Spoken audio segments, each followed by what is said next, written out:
जी, ये मेरे पास बीफ की बोंग पड़ी है, तो मैंने इसको फ्रीज़र में रखा था। अब मैं पकाने लगी हूँ, तो अब मैंने इसे निकाला है। इसके अंदर मैंने देखे पानी, जो गर्म पानी है वो मैंने शामिल कर दिया ताकि अलहदा हो जाए। और फिर मैंने इसे मसाला, ये देखें मेरे पास तैयार पड़ा था।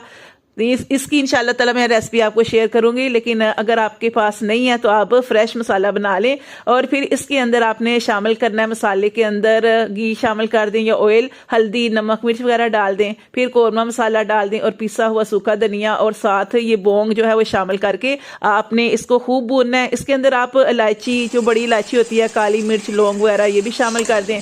फिर आपने इसमें दही और टमाटो प्यूरी जो है वो भी डालनी है। ठीक है, इस तरह फिर आप 15-20 मिनट हल्की आंच पर इसको भूनें और फिर इसमें पानी शामिल कर दें, पकने के लिए रख दें। अगर आपने प्रेशर में पकाना है तो आप इसको 35 मिनट के लिए रखें, और अगर आप ऐसे ही पका रहे हैं जैसे कि मैं पका रही हूँ हल्की आंच पर, तो फिर आप इसको